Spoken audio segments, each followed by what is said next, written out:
दक्षिण भारत के घने जंगलों में बसा एक आदिवासी गांव था, जिसे लोग कालागढ़ के नाम से जानते थे। ये गांव अपनी रहस्यमयी घटनाओं और पुरानी कहानियों के लिए मशहूर था। गांव के बड़े बुजुर्ग कहते थे कि जंगल के अंदर एक नाग मंदिर है, जहां कोई जाने की हिम्मत नहीं करता। कहते हैं कि वहां जाना मौत को बुलावा देना है। रघु, गांव का एक साहसी युवक, इन कहानियों पर यकीन नहीं करता था। वह जंगल में शिकार के लिए जाना पसंद करता था। एक दिन उसने तय किया कि वह उस नाग मंदिर को देखेगा और गांव वालों को साबित करेगा कि ये सब बस अंधविश्वास है। उसने अपने दोस्तों को इस रोमांचक यात्रा पर चलने का प्रस्ताव दिया, लेकिन सबने मना कर दिया। रघु अकेला ही निकल पड़ा। उसने अपनी कुल्हाड़ी और मशाल ली और सूरज ढलते ही जंगल की ओर बढ़ गया।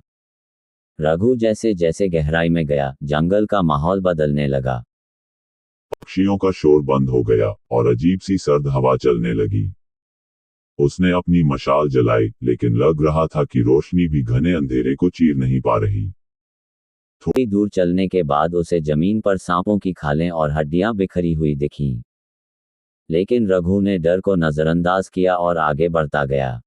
आखिरकार उसे एक पुरानी टूटी फूटी संरचना दिखी। ये वही नाग मंदिर था।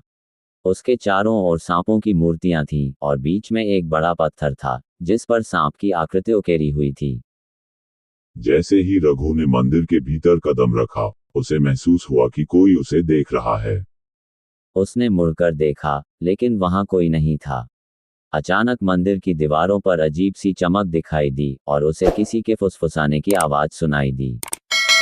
एक पुरानी, कमजोर आवाज गूंजने लगी, तुमने हमारी शांति भंग की है। अब तुम्हें इसका परिणाम भुगतना होगा। रघु ने डरते हुए पूछा, कौन हो तुम? आवाज ने कहा, हम इस जंगल के रक्षक हैं। ये नागवन है, जहां मनुष्यों का प्रवेश वर्जित है। हमारे पूर्वजों को जब इंसानों ने धोखा दिया, तब हमने ये शाप दिया कि जो भी इस मंदिर में आएगा, वह वापस नहीं लौटेगा। अचानक मंदिर के फर्श पर सैकड़ों सांप उभरने लगे। वे रघु की ओर बढ़ने लगे। रघु ने अपनी कुल्हाड़ी निकाली और उनसे बचने की कोशिश की। उसने भागने का प्रयास किया, लेकिन सांपों ने उसे घेर लिया। जैसे ही सांप उस पर हमला करने वाले थे, एक तेज गर्जना सुनाई दी। मंदिर के पास एक बूढ़ा आदिवासी पुजारी प्रकट हुआ। उसने अपने मंत्रों से सांपों को शांत किया। पुजारी ने रघु से कहा, तुमने बड़ी गलती की है, लेकिन अभी तुम्हें बचाया जा सकता है। इस मंदिर में प्रवेश करने वालों को जंगल अपने हिस्से में समेट लेता है। तुम्हें ये शाप तभी तोड़ना होगा, जब तुम जंगल के लिए अपने प्राण देने को तैयार हो। रघु ने सहमति में सिर हिलाया। पुजारी ने उसे जंगल के सबसे बड़े पेड़ के पास जाने का आदेश दिया। रघु ने जैसे ही उस पेड़ को छुआ, पेड़ की जड़ें अचानक हरकत में आईं और रघु को जकड़ लिया। अगले दिन गांव वालों ने रघु को खोजने की कोशिश की, लेकिन वह कहीं नहीं मिला। कुछ दिन बाद जंगल से शिकार करने वाले आदिवासियों ने बताया कि उन्होंने रघु को जंगल में घूमते हुए देखा। लेकिन अब वह बदला हुआ था। वह गांव वालों को जंगल में जाने से रोकता और हर बाहरी शिकारी को जंगल के करीब आने से पहले चेतावनी देता।